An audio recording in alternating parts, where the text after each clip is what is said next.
I will anonymise the chat before sharing the recording, but if anybody's got any concerns, then do send me a message either via chat or via my email.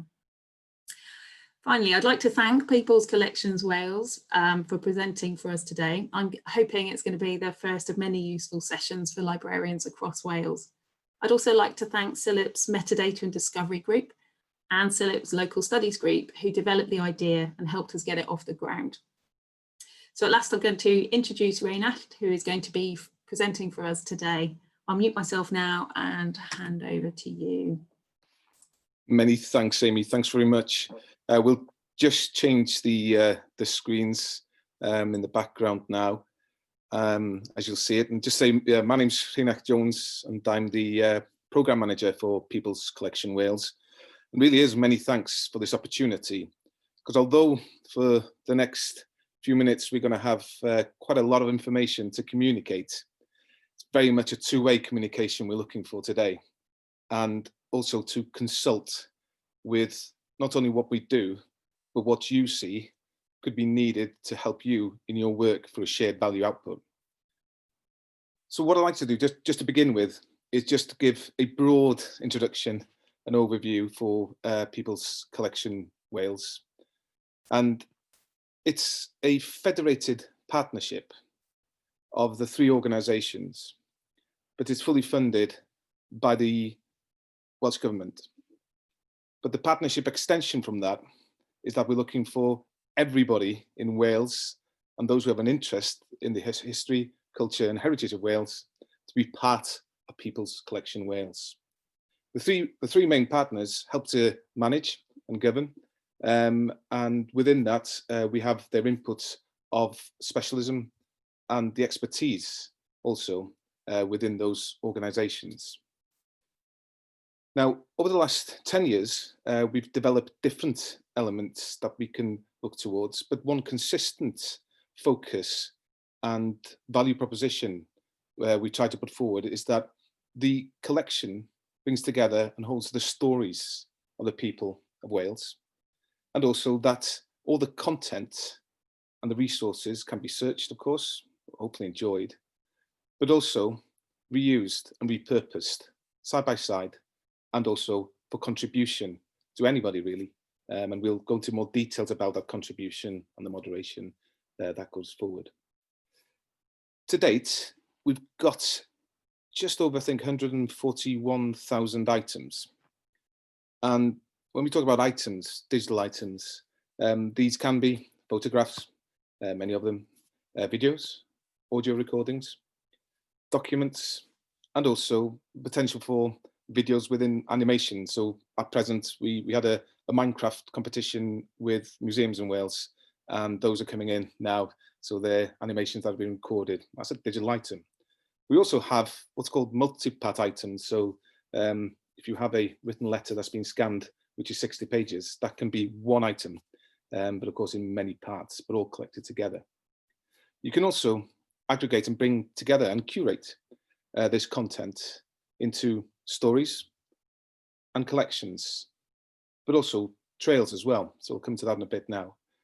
But within the searching elements, as you can see here, you can do a keyword search for whichever 141,000 you'd be looking for, or themes. But also, as you see from the left-hand side, there is a faceted element to it as well. And within this can be done on a temporal and a thematic basis, and as you'll see in a bit, on a spatial aspect as well. But very importantly, it's very much, you can find everything within People's Collection Wales through the search, but the majority of people find the items through, for one of the better search engines, a Google search or others, and then come into it on an item page. So there's a lot of value when you contribute into People's Collection Wales of increasing the search engine optimization, which means it's easier to find ultimately because it's connected to many other items within a trusted source, and a bilingual one as that. I'll show you just in the next slide just the example of how this can then be presented in a spatial element. So this is put onto a mapping on a satellite filter, so you can do the search initially and then see where is it. And of course, you can use all the benefits of zooming in and zooming out into the map, and then clicking on the areas of interest, and even comes up with the actual thumbnails of those to take it further as well. But in addition to that, there's also mapping layers, not just the satellite one, but historical layers. And we've got currently 4 epochs, plus the Cynefin tile maps as well.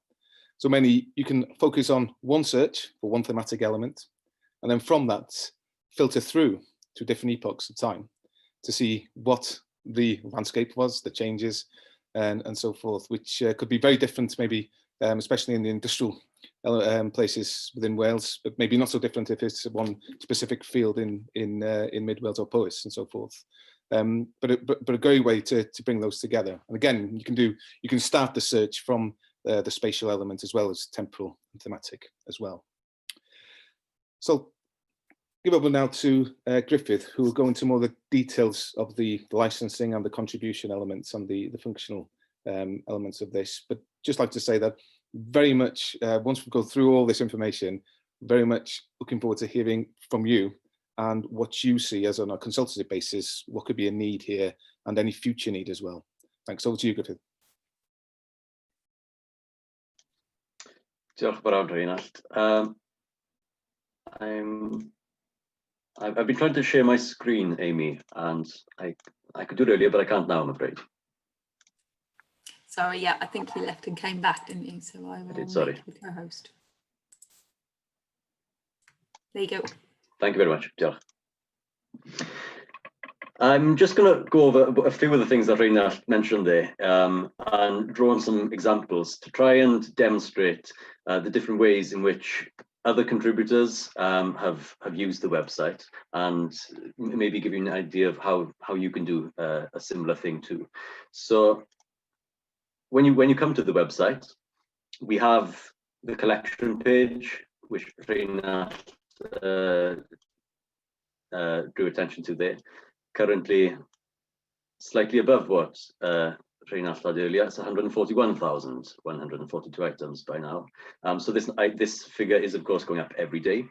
And what you're seeing here now are the most recent publications. So this item here would have gone live maybe even this morning or yesterday afternoon.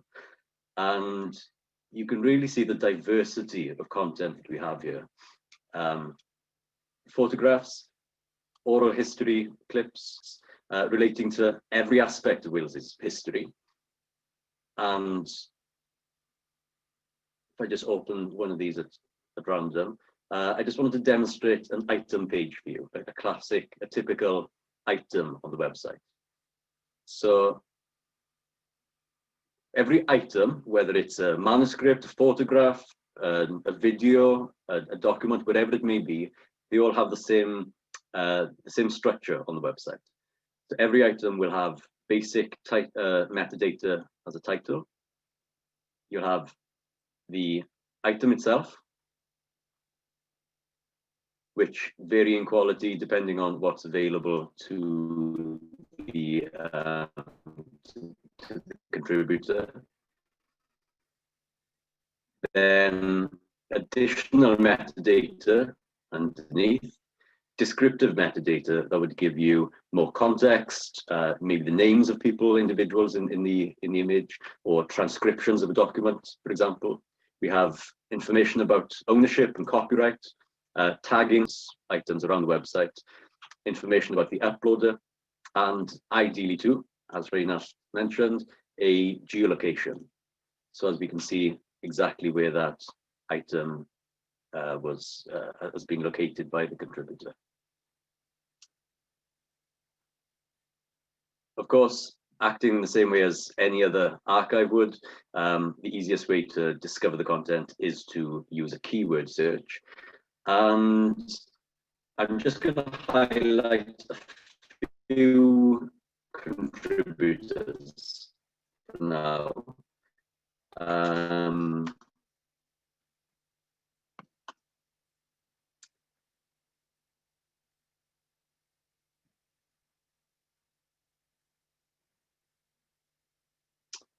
but my internet is taking its time, sorry.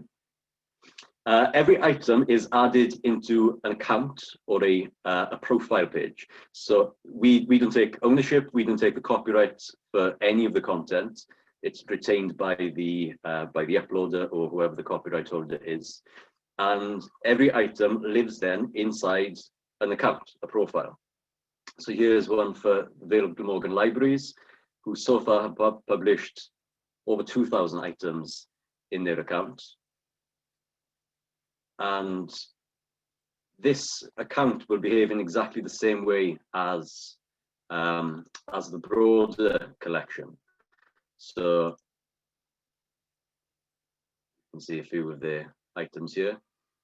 This is the sort of description that we like to see with useful metadata to make it a better, more usable resource, of course, for other users. Their account, we can still search within it. So out of all of the content in the collection, those 2,000 items, I've refined now down to 1,000 items. I could refine further by a particular decade, a particular time period. So refining down now to 50 items within the Vale of Glamorgan Libraries account, 1930s and related to Barry. I think Rheinald mentioned multi-part items. So here's a great example of that now. This is one physical object, of course, the annual dinner menu, I assume, but with multiple pages relating to it.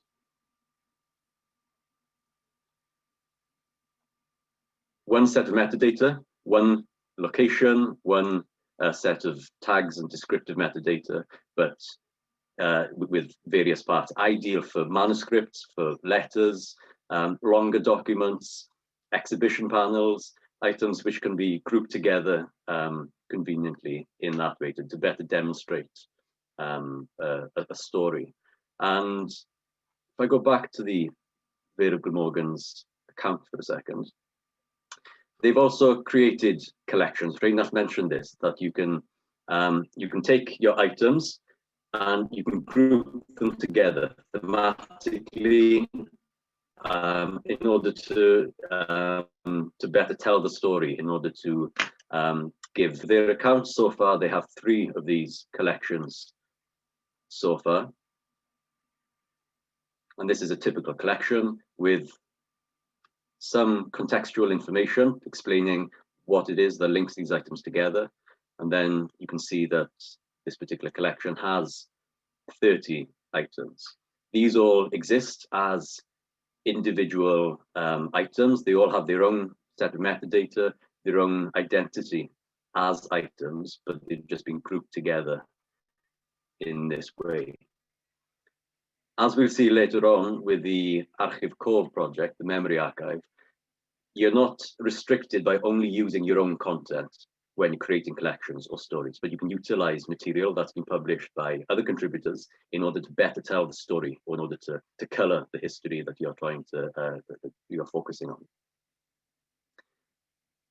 So that's an example of how an institution has used the platform.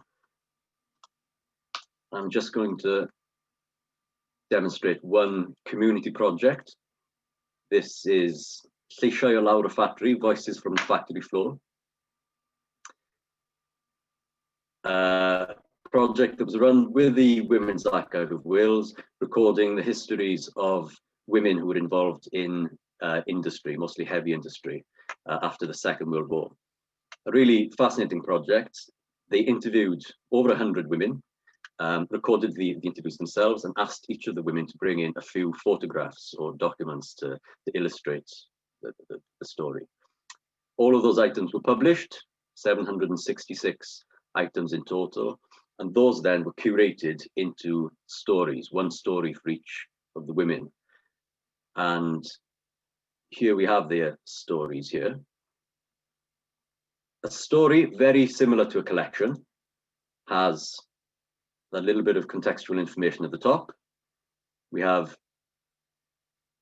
the items themselves, each existing as individual items. They haven't lost their identity as items. So here we have the interview. This is an hour and 22 minutes with Yvonne Bradley. Here we have, slowly, some photographs of Yvonne Bradley working in the Morris Motors factory in Felinfoel in Llanelli. And going back to the story, so we have these items that have been grouped together, but instead of just leaving it with a description, the story feature allows you to add a lot more text. So in this instance, the volunteers in the project have transcribed the entire interview and every one of those 104 interviews. Of course, now this content is discoverable, searchable. Everything is time signatured, so we can find exactly where in the interview, in the file, this information is being discussed. I can use a keyword search within the text. If I'm researching something, it's more likely that I'll find this information, seeing as it's been transcribed there. And it's an incredible resource. Of course, it's still accessible if someone's hard of hearing. It's not restricting people with access to hear the interview itself. Anyone now can access and discover this content. And they've done that for 104 of these women and these interviews. So it's a really incredible archive. And that's a fantastic use that's been made of the story feature, all done by volunteers. And it perfectly demonstrates just how archival resources can be made available and how the People's Collection is well suited to promoting and celebrating these resources, rather than just being able to publish images or something that looks engaging. You can publish and make available useful, usable resources, historical resources from national, local, or personal collections too. Reinhard also mentioned that you can discover content via the geolocation. Now, searching for something using a keyword search is the best way to start always. However, seeing as we have in Wales Welsh and English, maybe someone's spelling something differently, or the metadata is only in the one language, or the location, the names have changed, or it's hyphenated at some point and not in another. You're not necessarily going to find all of the content you're looking for, which is why searching via geolocation makes it much easier and much more likely that you're going to find unexpected content.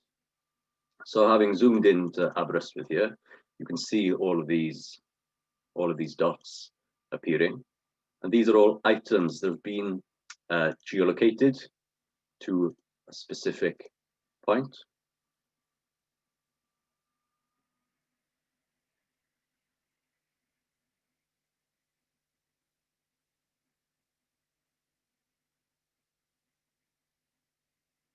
Afraid my rural internet connection isn't playing game today. And we can discover a lot more content than we would have been able to do previously. And we can also overlay the historical maps. So this is the 4th edition of the OS map. Content, of course, is still discoverable at this point.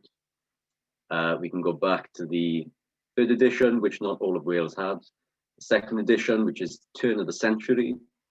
The 1st edition OS map, this is in the 1860s, and even back to the tithe maps commissioned in the 1840s, with so much historical information, especially on the schedules that go alongside with them. And these, for all of Wales, you can see here the tapestry of all of the parishes in Wales having been stitched together. The historical maps themselves are only available in Wales. However, the satellite image is, of course, global. And we have content from all over the world, and increasingly so too. If I just zoom over to North America, for example, we work a lot with societies, community groups in North America who've published masses of content around the northern states.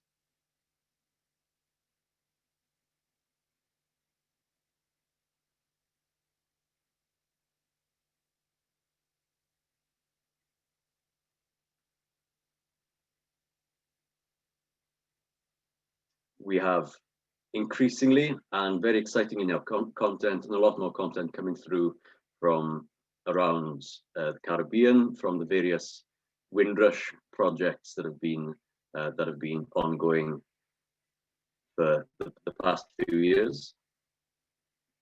There's a lot of content down in South America, of course, with the Welsh colony in Patagonia. There's content right across Northern Africa and Europe as a result of both world wars.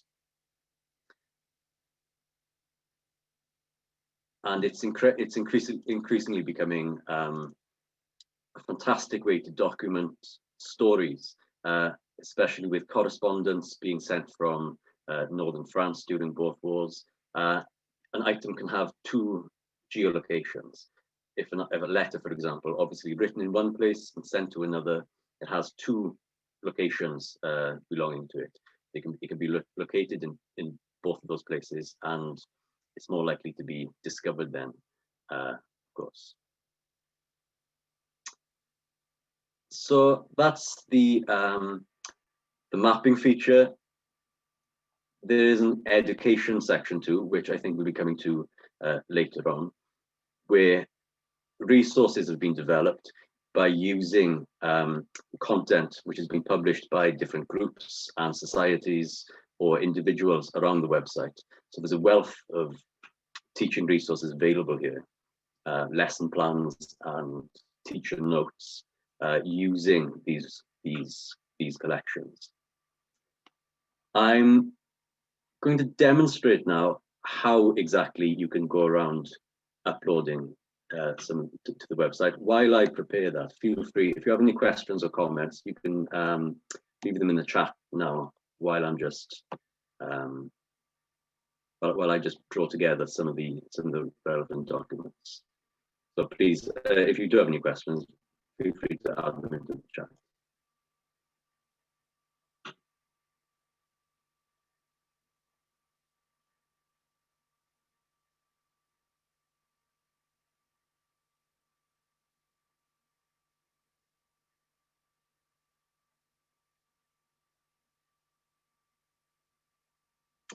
Okay, we do have a question from Lethan. I'm sorry, I'm not sure how to pronounce it. I'm in Ireland where we work in two languages, and the spellings of both people's names and place names have changed over time. I was wondering, do you have a wildcard type of option for searching? And if not, have you discovered something better?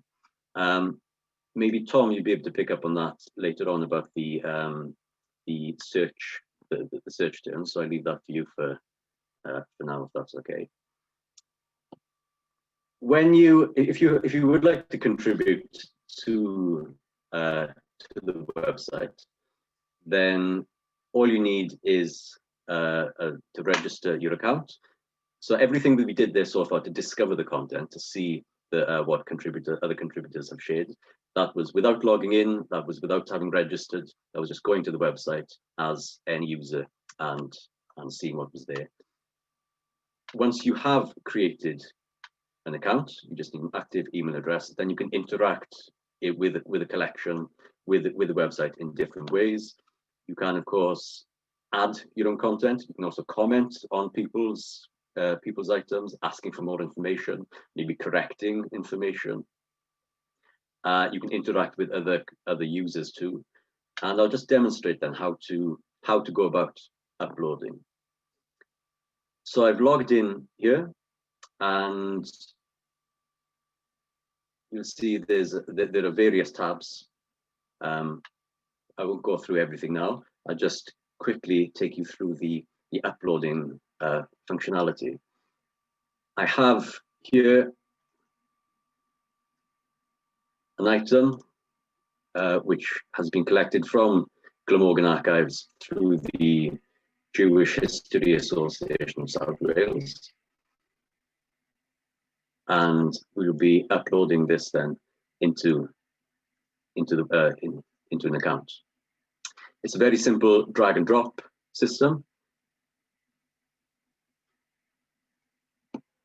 If this was a manuscript and I wanted to create a multi-part item, I could keep adding the relevant files in here and bring them together as a multi-part, as we saw with the celebratory dinner menu in the Vale of Glamorgan Archives. A postcard, it obviously has a front and a back, which we want to marry together as one item. Then you could do that at this stage here. But for now, we're just going to follow the instructions. So the first thing it's asking for is the descriptive metadata, titles and descriptions, which I've copied from the Jewish History Association content already. You see there's an option here for Welsh translation. It's not done automatically, and we don't reject content if it's only published in one or the other language. If this is left blank, then the English will be copied over twice, and vice versa. If you're publishing exclusively in Welsh, then that Welsh will appear on the English side of the website too. We would encourage you, of course, to translate as much as possible, especially keywords.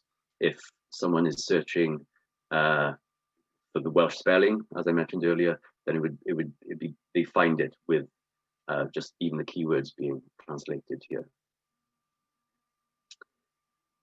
The description would give you more information, more context. Everything in this field is now discoverable. So the more information, the more names, more dates, the more metadata you add at this stage, the more likely it is that people will find the content, the more likely it is that they'll be able to use that content for their own research later on. So you can see here, this is a really comprehensive description. This is exactly the sort of metadata that we encourage community groups, projects, institutions, individuals to be sharing with us, is as much information to make it a useful historical resource. And again, there's the option for that to be published bilingually where possible. Next, we have information about the ownership and copyright. This is from the Brunis family archive. And for the creator, so the creator would be the photographer, the person who wrote the manuscript, who painted the painting. If that information isn't available, then you can check, if it's unknown, check the box, and that then will be registered as an orphan work on the website. In this case, it is an orphan work. You can link each item individually to an external website, ideal for content which is coming from a catalogue. For example, newspapers, if there's a newspaper cutting and you've had permission to publish it from the copyright holders, maybe you could include in here a link to another catalogue, maybe your own catalogue system where the entire collection is available. So there's the option there for a link to an external website. The date that the image was taken, or the date most closely associated with the item. Which I'm not sure what it is here. Got one. I'm not sure whether we do have a specific date here, but as you can see, you can add the year, the month, and the day where possible. Next, we have some categories, some broad categories that you can simply check the relevant boxes. You can see they cover everything from biology, the arts and culture, industry, through to sports, war, and you can very simply check whichever boxes apply to the item.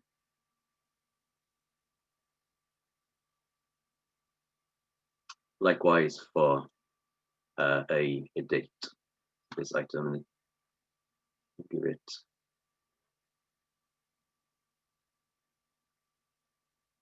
you can check whichever ones are applicable. These categories, of course, are very broad. For example, with war, just the First World War, it is a very broad category, which is why underneath then you can add tags to be much more specific.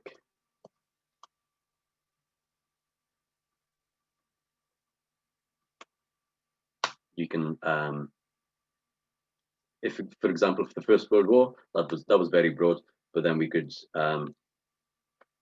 be more specific about, well, whatever it is that the item is referring to.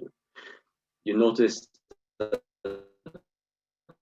when I'm adding typing a word here, prompts, which are tags that have been created by other contributors. So this will, of course, then connect this content, your content, to other people's.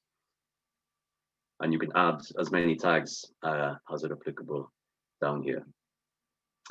Next, the final stage is to geolocate it.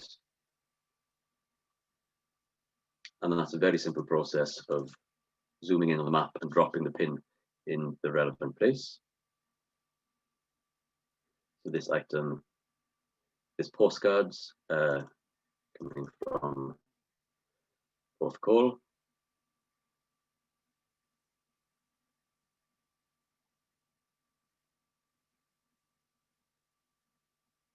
And once you found your relevant location, in the left-hand corner here in the bottom, you can see there's a pin that you can add.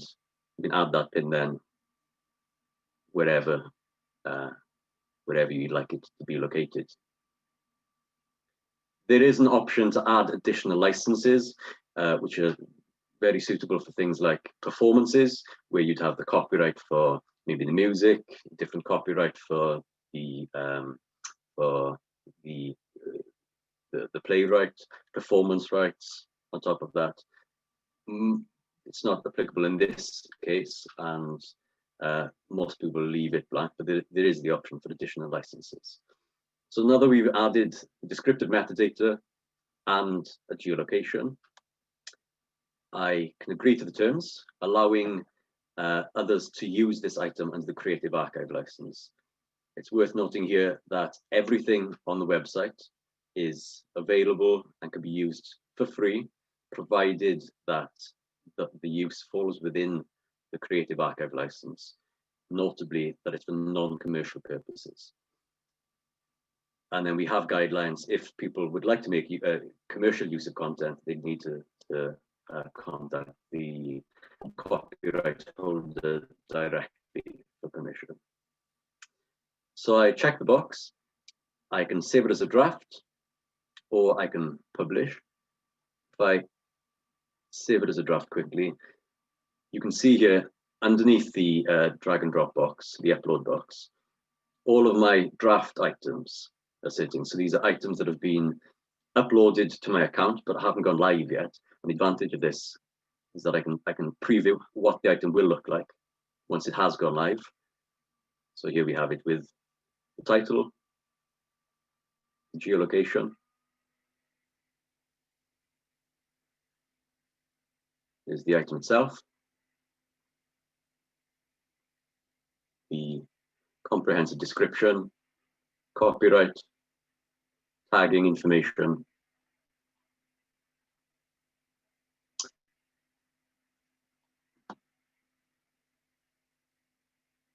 and once I'm happy with that item, I can submit it then to be published.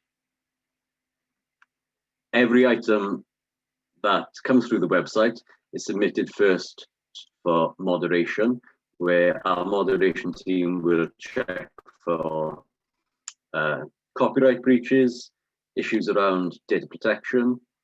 We check for obvious inaccuracies, and we get in touch with the contributors asking maybe for more information in some cases, or to clarify the situation with regards copyright, for example. Once that item goes live, it'll appear then in the published item section of the account, where you can take items, your own items, and from this create collections, create stories, as I demonstrated earlier with the Vale of Glamorgan collections and the stories from the Factory Floor Oral History project. We have guidelines on the website on how exactly to go about doing this. There's a help page with how to search, how to register, how to upload and publish content. And of course, you're happy to offer training sessions to staff and volunteers to make sure that you're able to get the most out of the website and to share your collections in an efficient and usable way for other people. I know that there's a lot of information gone or given very quickly. So if you do have any questions you'd like to clarify, please feel free to share them now.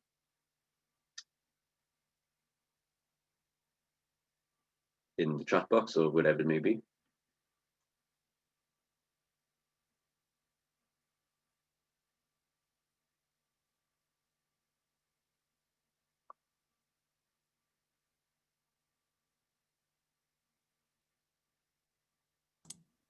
Brilliant. Thank you, Griffith. I'm just going to demonstrate now quickly the way that something you touched on a few times in your part of the presentation can be used by everybody, which is the fact that because of the Creative Archive license, any items within the People's Collection can be repurposed and reused by other account holders. And a really nice example of the way that repurposing content has been used recently is in the Archive Cov Memory Archive project that the Royal Commission and the People's Collection have been working on. And I'm just going to show you, and hopefully this will work, a brief video by my colleague Raina, and she's going to explain to you about how this project has worked.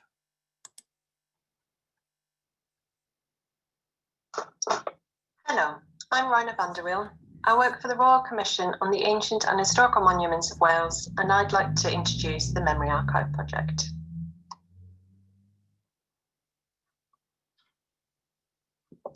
According to NHS Wales, around 42,000 people in Wales live with dementia.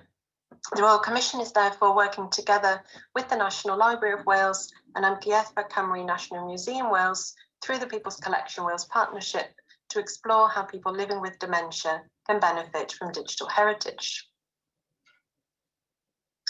It can be argued that the People's Collection Wales project and website is in and of itself a memory archive.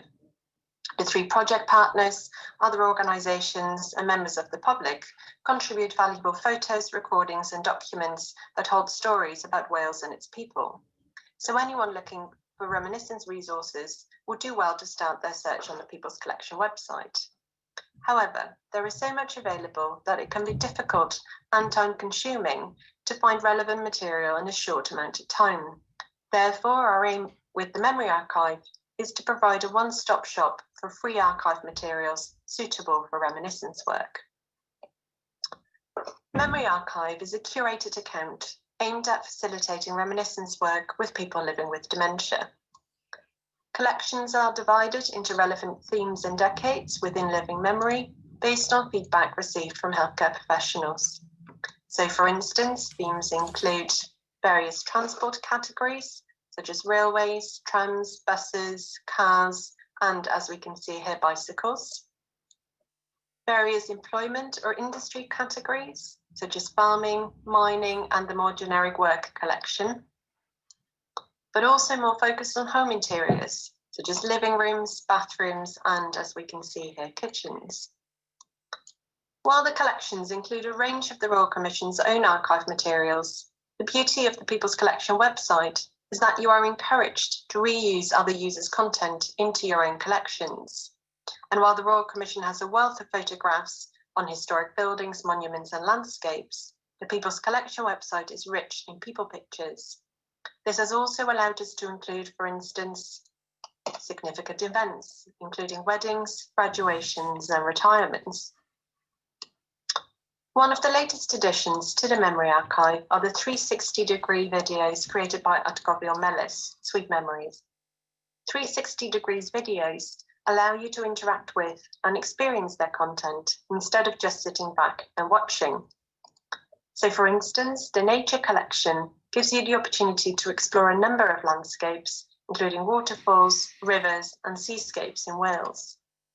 Or, if you prefer traditional Welsh folk songs, why not join the audience at Trinity Chapel, Pwllheli in singing Mulianon o'r Hen Ferchetan.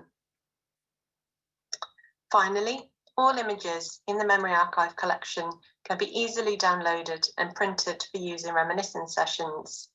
We hope that these resources will spark memories and stimulate discussion. Thank you. Okay, so that's the Memory Archive work that's and collections that are available on the People's Collection. And as Raina highlighted, most of the content there, even though it's been put together by the Royal Commission, it's actually coming from other accounts. There's a wealth of material on the People's Collection that you can use to augment your own material. So it might be that you've got oral history content, but no images to go along with it. Well, then you can draw on the content that other people have already published to create fully multimedia collections that tell the story you want to tell. I'll just go on now as well to look at another way that content within the People's Collection has been repurposed, and that's with learning and an educational audience in mind. So I'll pass over to my colleague Catalina, who's going to tell you about the work she's been doing to draw together content for the Learn section and to republish that on Hub.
Well, so you can see there's a lot you can do and there's a lot we can help you with. And I just want to really quickly, because I want some time for discussion at the end, tell you about the way that we've been working across the museum, archive and library sector already in Wales.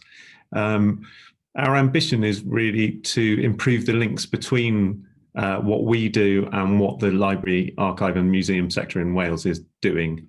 We want to promote the activities that are offered by libraries, archives and museums across Wales and promote those through our communication channels. We want to improve the communication that we have between what we're planning to do and with your sector.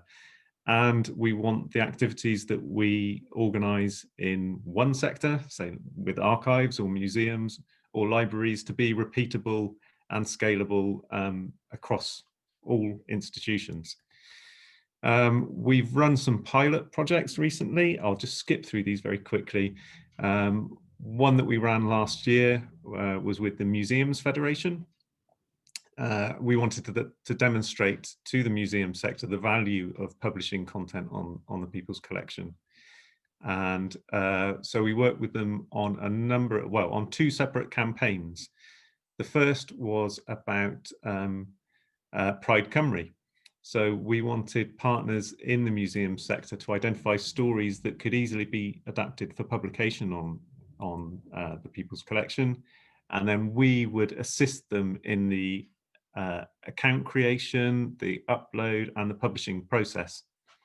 So we ran a campaign with them, and this is where I'd like to bring in Jess, who can describe the way that we can add value to people's content through our digital marketing cycle.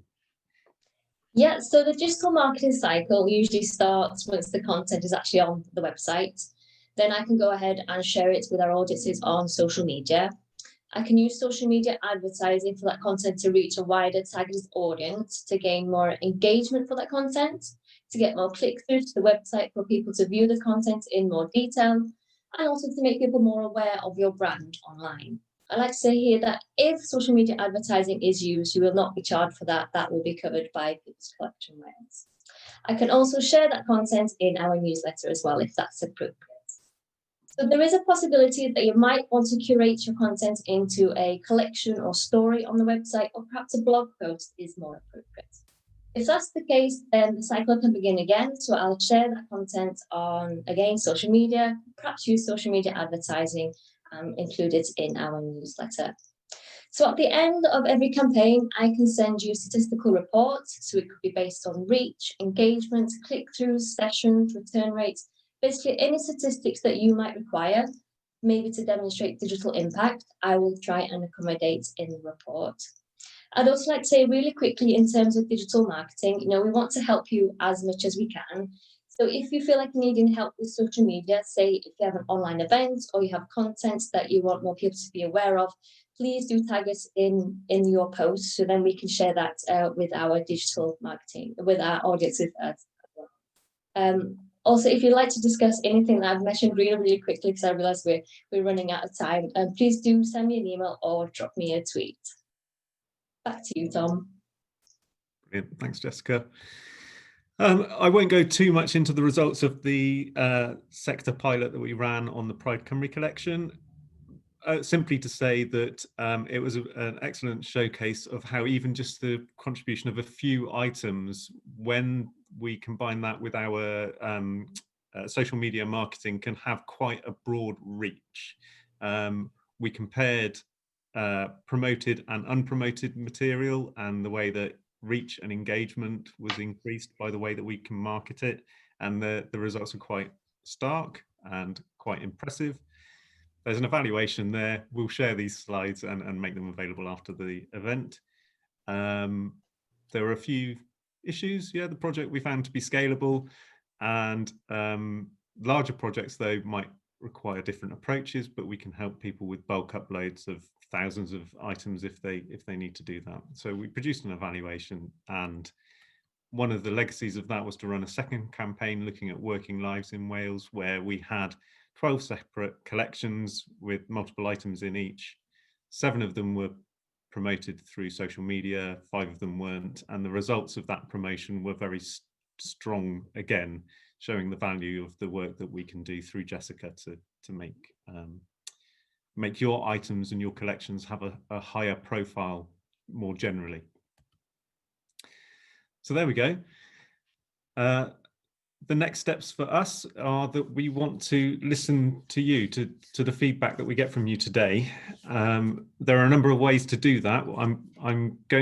We've circulated already and we'll be circulating after the event links to an online form or questionnaire where you can give us some basic information that will help us with our next steps with you. We're very happy to assist with account creation and content upload for any libraries in Wales. We're very happy to organise maybe a publishing campaign on a theme that you or CILIP may be able to suggest. And we'd like to work more closely going forward with CILIP to identify new collaborative projects.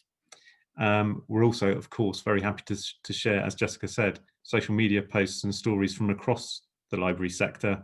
Just tag us in your posts or include us, and we'll be more than happy to use our reach to help promote your material. But right now I'm going to stop sharing my screen, and hopefully we can have a go at answering your questions. But also we have a poll that I wanted to have a go with. Now, I've not done this before on Zoom, so we're going to give it a go. We're going to launch a poll. Let's see if this works. And what I'd like you to do is contribute if you can, and if it's working for you, what are the main barriers for you around digital publishing of items on the People's Collection Wales? So I'll give you a minute or so to have a think about that and contribute to the polling. And in the meantime, I'll just have a look at the right-hand side about the questions. Oh yeah, the wildcard searching to do with the use of 2 languages and people's names and place names. We use a form of search called Elasticsearch in the platform, which is very good at handling fuzzy search terms. So it's not very strict about it's not too strict about spelling, it's not too strict about only using those keywords in order to find material. So through the Elasticsearch, through the facets, and through the geographical search, you can normally return items pretty well. Okay, so polling. I'll stop the polling now. 43% have answered the questions. Let's have a look. I think this shares the results now to everybody. So it seems like in first place for barriers to publishing is time, and I think we can all relate to that. But that might be something we can help with through the assistance we can offer, particularly around the use of bulk uploading processes that we can help you with.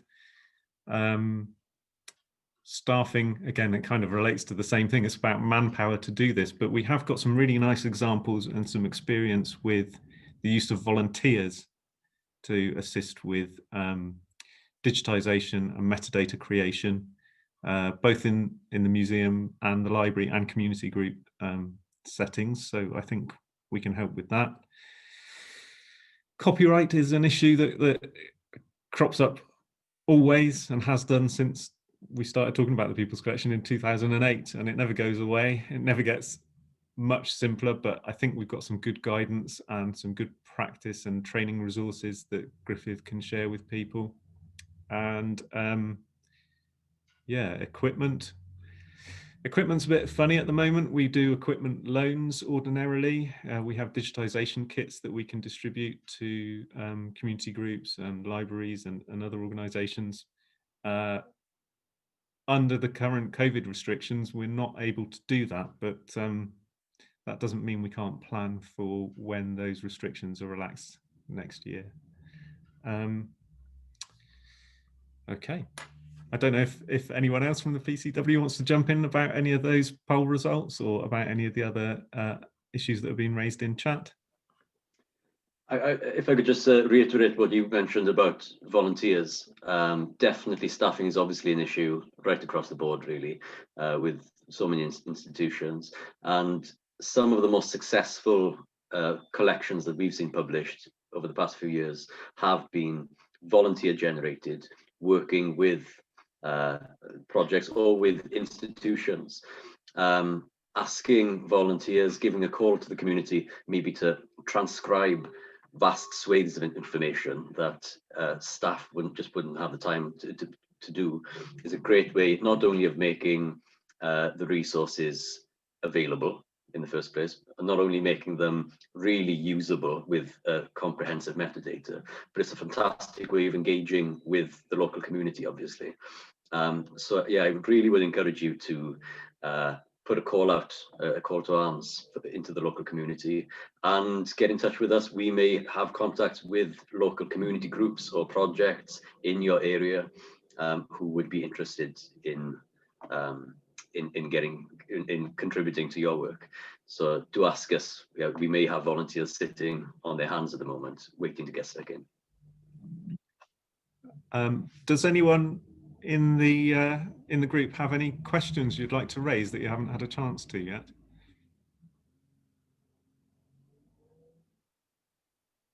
No, I realise we've kind of gone over time as well, Amy, so apologies for that. The last thing I did want to emphasise is I know Amy will be following up with an email with links to the online questionnaire. If you can spare the time, it's a really short 5-minute exercise. If you can contribute your thoughts on that form, that would be really helpful for us, because it helps us to plan the next stage, whether it's about offering you support for digitisation, copyright and volunteers, or any other questions that you want to raise through that form. It's a really useful head start for us, and we'll be getting back in touch with you individually as a result of that. Also, I'm hoping that we'll continue to talk to Amy and Jane in CILIP to put our heads together and think about ways that we might be able to work together to perhaps run a campaign for the sector, or address other issues that have been raised through your questionnaires. So other than that, I think that's about it. And just thanks very much for your time. And I'll hand it back over to Amy. Thanks, Tom. Thanks, everybody. And thanks, everybody, for staying so long. That was full of lots of really great information. I hope that's been useful for people. But as Tom said, please do stay in touch. I think what happens next that's going to be really key, because we can run another one of these, we can keep running these, but we'd like to make them useful for you. So the next step that you need to take in your workplace, we can hone this session explicitly to that. So if you stay in touch with us, once I've contacted you via email, if you don't get that email, just get in touch with me at amy.stanyforth@cilip.org.uk, and we can continue the conversation. Thank you.